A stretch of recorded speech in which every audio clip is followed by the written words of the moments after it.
Assalamualaikum warahmatullahi wabarakatuh, sahabat yang dirahmati Allah. Nabi Isa alaihi salam adalah salah satu nabi yang wajib diimani seluruh umat Islam di dunia. Beliau diutus oleh Allah Subhanahu wa Ta'ala kepada Bani Israel karena kesesatan yang dilakukan oleh kaum tersebut sepeninggal Nabi Musa alaihi salam. Tidaklah sempurna iman seorang Muslim bila tidak mengimani keberadaan salah satu dari 25 nabi-nabi yang memiliki kemuliaan di sisi Allah Subhanahu wa Ta'ala. Pada akhir zaman, Nabi Isa alaihi salam akan kembali turun ke bumi untuk membunuh Dajjal, musuh umat Muslim yang paling ditakuti karena kehebatan fitnahnya. Nabi Isa akan datang kembali ke muka bumi demi menegakkan kebenaran serta memberi petunjuk jalan menuju keselamatan. Selain itu, ia juga membawa misi penting untuk membunuh Dajjal. Dajjal akan menyebarkan fitnah, kemudian berusaha menyesatkan umat manusia agar jauh dari jalan Allah. Tipu dayanya amatlah dahsyat sehingga yang baik akan terlihat buruk. Namun, tahukah Anda mengapa justru Nabi Isa alaihi salam yang ditugaskan Allah Subhanahu wa Ta'ala untuk membunuh Dajjal? Mengapa bukan Nabi Muhammad Shallallahu Alaihi Wasallam yang secara syariat sebagai junjungan seluruh umat Muslim di dunia? Sejatinya, hanya Allah SWT yang tahu alasan mengapa mengutus Nabi Isa untuk membunuh Dajjal. Tapi sebelum lanjut, jangan lupa klik tombol subscribe, like, komen, dan lonceng notifikasi sahabat untuk mendukung channel ini agar terus menyiarkan syiar Islam. Serta silakan tulis harapan sahabat di kolom komentar. Semoga semakin banyak yang mengaminkan, maka makin cepat terkabul.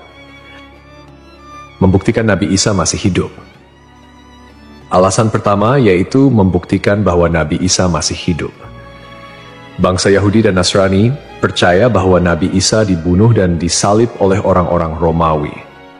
Namun, sebenarnya Allah Subhanahu wa Ta'ala menyelamatkannya dengan menggantikan peran Nabi Isa alaihissalam kepada orang yang wajahnya diserupakan dengan beliau.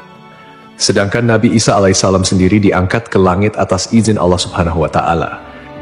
Karena ucapan mereka orang Yahudi, sesungguhnya kami telah membunuh Al-Masih Isa putra Maryam, Rasul Allah. Padahal mereka tidak membunuhnya dan tidak pula menyalibnya, tetapi yang mereka bunuh ialah orang yang diserupakan dengan Isa. Ini sesuai dengan Al-Quran surat An-Nisa ayat 159 yang artinya, tidak ada seorang pun dari ahli kitab kecuali akan beriman kepadanya Isa sebelum kematiannya. Dan di hari kiamat nanti, Isa itu akan menjadi saksi terhadap mereka. Hal ini membuktikan bahwa tuduhan bahwa Nabi Isa telah disalib oleh kaum Yahudi adalah salah. Sebab selama ini kaum kafir mempercayai bahwa Nabi Isa sudah wafat. Sementara Allah menegaskan dalam firman-Nya bahwa Nabi Isa telah diangkat ke langit sebelum kaum Yahudi membunuhnya. Di hari akhir, Dajjal muncul dengan segala tipu dayanya, kemudian dibaiat oleh kaum Yahudi. Kaum Yahudi juga bersedia menjadi bala tentaranya dengan keinginan membalas dendam terhadap kaum muslimin. Kemudian Allah menurunkan Nabi Isa yang menurut mereka sudah mereka bunuh di masa lalu. Allah menolong Nabi Isa sehingga berhasil membunuh Dajjal dan mengalahkan bala tentaranya. Di masa itu, mereka sama sekali tidak bisa lolos. Bahkan jika ada seorang Yahudi yang bersembunyi di balik pohon, batu, atau dinding, maka benda-benda itu akan berseru, "Di sini ada orang Yahudi." Dekat dengan Nabi Muhammad. Salah satu nabi yang memiliki kedekatan khusus dengan Nabi Muhammad adalah Nabi Isa.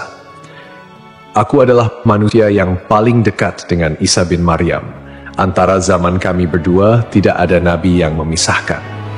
Selain itu, Nabi Isa sendiri pernah berdoa kepada Allah Subhanahu wa Ta'ala untuk dijadikan umat Nabi Muhammad.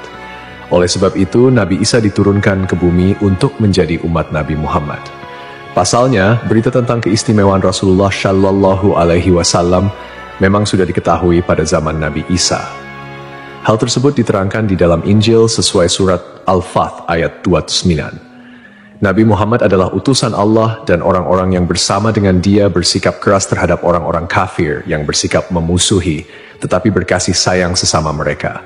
Itu adalah sifat-sifat mereka yang diungkapkan dalam Taurat dan Injil. Yakni seperti benih yang mengeluarkan tunasnya, kemudian tunas itu makin kuat, lalu menjadi besar dan tumbuh di atas batangnya. Tanaman itu menyenangkan hati orang yang menanamnya. Keadaan mereka diumpamakan seperti itu. Karena Allah hendak membuat marah orang-orang kafir.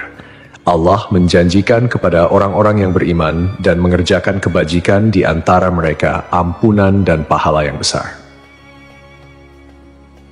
Nabi Isa alaihissalam kembali turun ke bumi diyakini akan menegaskan kebenaran dari ajaran Nabi Muhammad SAW.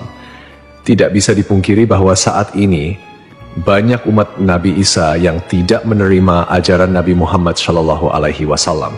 Padahal Nabi Isa alaihissalam merupakan pengikut dari Rasulullah SAW. Al-Baghawi menceritakan dalam tafsirnya bahwa ketika Isa alaihissalam mendatangi Baitul Maqdis, di mana orang-orang sedang bersiap salat asar, maka imam di masjid itu mundur dan menyuruh Isa untuk maju. Namun Nabi Isa enggan dan ia tetap salat di belakang imam dengan syariat Nabi Muhammad SAW.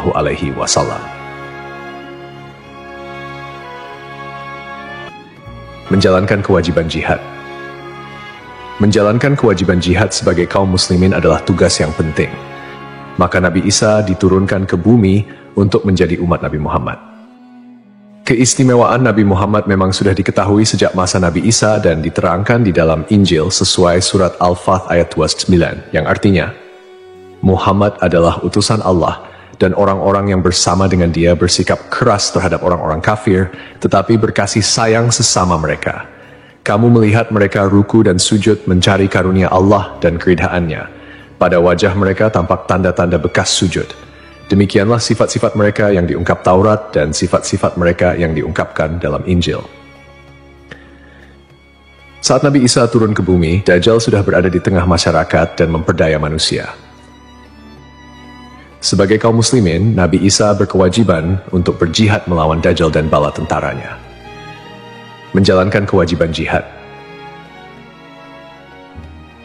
Allah Subhanahu wa Ta'ala memilih Nabi Isa alaihissalam untuk membunuh Dajjal sebagai bentuk penegasan terhadap kebenaran agama Islam. Sebagian umat Nabi Isa masih belum menerima ajaran Nabi Muhammad dan masih memandang Nabi Isa sebagai anak Allah Subhanahu wa Ta'ala, walaupun Nabi Isa sendiri menolak klaim tersebut. Nabi Isa sebagai nabi yang jarak paling dekat dengan Nabi Muhammad. Keduanya merupakan tokoh yang unik dalam perjalanan kenabian. Tidak ada nabi yang diutus oleh Allah Subhanahu wa Ta'ala di antara masa hidup Nabi Isa dan Nabi Muhammad. Oleh karena itu, Allah Subhanahu wa Ta'ala mengutus Nabi Isa untuk membunuh Dajjal dan menghapus seluruh agama selain Islam. Tujuannya agar umat Nabi Isa menyadari kesesatan pandangan mereka dan beriman kepada Allah Subhanahu wa Ta'ala serta Nabi Muhammad sebagai nabi terakhir. Tindakan ini juga menggambarkan bahwa agama Islam adalah agama yang benar dan sempurna, mengintegrasikan ajaran-ajaran para nabi dari sebelumnya. Agama Islam sebagai agama rahmatan lil alamin yang membawa kedamaian, keadilan, dan kesejahteraan bagi seluruh makhluk. Nabi Isa diberikan mukjizat luar biasa seperti menghidupkan orang yang telah mati, menyembuhkan orang buta dan sakit, serta berbicara di buayan hingga dapat menciptakan burung dari tanah liat. Nabi Isa sebagai penyempurna dari ajaran sebelumnya menyampaikan bahwa setelahnya akan muncul seorang utusan terakhir, yakni Nabi Muhammad. Nabi Muhammad, nabi yang paling mulia dan utama di antara semua nabi. Beliau dianugerahi mukjizat terbesar, yaitu Al-Quran, yang merupakan firman Allah Subhanahu wa Ta'ala yang tidak dapat ditiru ataupun diubah oleh siapapun. Selain itu, Nabi Muhammad juga memiliki syafaat, yaitu pemberian ampunan kepada umatnya di hari kiamat. Melalui perbuatan membunuh Dajjal, Nabi Isa akan memperkuat dan menegaskan kemuliaan Nabi Muhammad, mengakui kedudukannya sebagai nabi penutup zaman. Tidak hanya Al-Quran, Nabi Muhammad juga diberikan mukjizat lain seperti membelah bulan dan air mengalir dari jemari tangannya. Perjalanan Isra dan Miraj serta mampu bersabda dalam berbagai bahasa. Mukjizat-mukjizat ini menunjukkan kekuasaan Allah yang melampaui batas akal manusia. Sementara keistimewaan Nabi Muhammad sebagai utusan Allah yang paling sempurna semakin terungkap, akhlak mulia, kejujuran tak tercela, keberanian luar biasa, dan kepedulian yang mendalam terhadap umatnya juga menjadi bagian dari kepribadian Nabi Muhammad. Beliau adalah uswatun hasanah, telan baik bagi seluruh manusia. Hubungan dekat Nabi Isa dan Nabi Muhammad terlihat jelas, di mana Nabi Isa adalah nabi yang paling mendekati masa kenabian Nabi Muhammad tanpa ada nabi lain yang diutus oleh Allah antara keduanya. Nabi Isa bahkan menyampaikan kabar tentang kedatangan Nabi Muhammad sebagai nabi terakhir. Beliau mengakui bahwa Nabi Muhammad adalah nabi penutup para nabi dan menyatakan persaudaraan di antara mereka, cinta dan saling menghormati. Nabi Isa dan Nabi Muhammad menjadi bukti kebersamaan spiritual dengan mengakhiri keberadaan Dajjal. Nabi Isa secara simbolis menegaskan kemuliaan Nabi Muhammad dan menghormati sebagai nabi akhir zaman. Untuk dikembalikan ke tanah. Alasan selanjutnya, Nabi Isa alaihissalam akan dikembalikan ke bumi sesuai kodrat manusia yang tercipta dari tanah. Hal tersebut sebagaimana yang dijelaskan pada surah H ayat 5 yang artinya, dari bumi kami menciptakan kamu, dan kepadanya kami akan mengembalikan kamu, dan daripadanya pula kami akan mengeluarkan kamu pada kali yang lain. Nabi Isa alaihissalam diturunkan ke bumi juga menandakan bahwa ajalnya akan tiba. Setelah wafat, Nabi Isa alaihissalam akan dimakamkan di tanah suci, lalu dibangkitkan kembali bersama manusia lain di hari kebangkitan. Mengenai lokasi makam Nabi Isa alaihissalam, terdapat perbedaan pendapat di kalangan ulama. Sebagian ulama mengatakan lokasinya terletak di Bait al-Maqdis, dan sebagian lainnya mengatakan akan dimakamkan bersama Nabi Muhammad SAW.